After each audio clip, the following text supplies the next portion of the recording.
si te inspiran las historias épicas y la sabiduría ancestral, esta es tu oportunidad.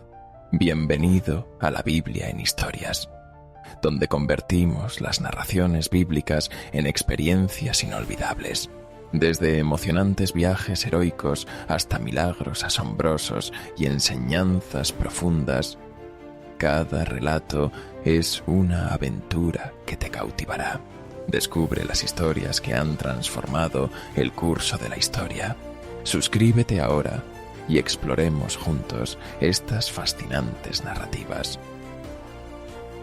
Jonás y el gran pez.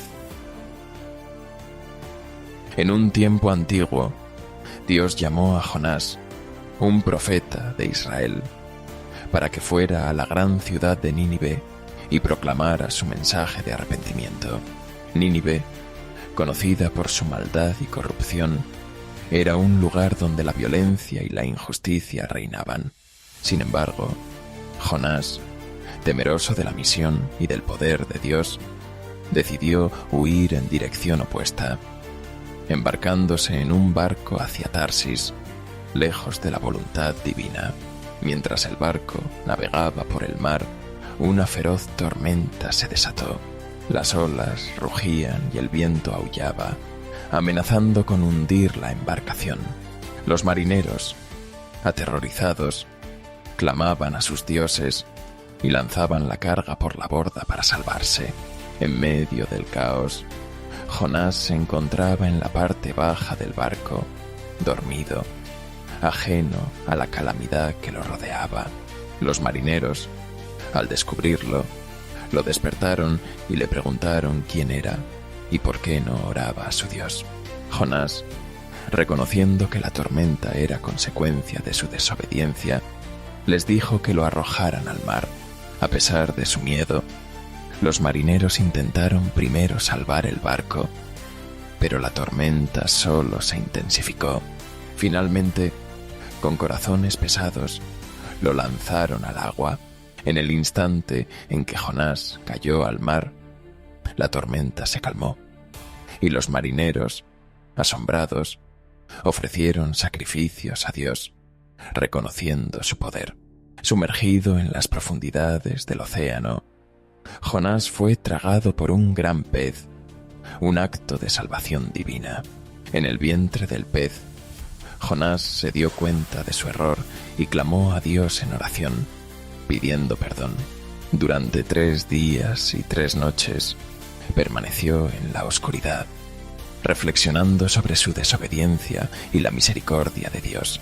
Su corazón se llenó de arrepentimiento y prometió cumplir con la misión que se le había encomendado. Finalmente, Dios ordenó al pez que vomitara a Jonás en la orilla. Renacido y decidido, Jonás se dirigió a Nínive.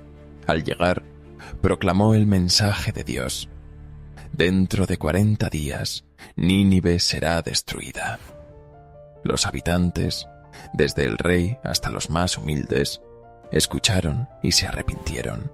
Se vistieron de saco y ayunaron, clamando a Dios por misericordia. La ciudad, una vez llena de maldad, se transformó en un lugar de arrepentimiento y fe. Dios, al ver el cambio en los corazones de los ninivitas, decidió no destruir la ciudad. Sin embargo, Jonás se sintió frustrado y enojado. Deseando que Nínive fuera castigada, se retiró a un lugar fuera de la ciudad, donde se sentó a esperar el desenlace.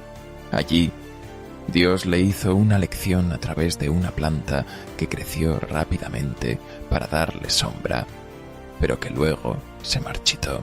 Jonás se lamentó por la planta, y Dios le recordó que debía tener compasión por Nínive, una ciudad con más de 120.000 personas que no sabían distinguir entre el bien y el mal.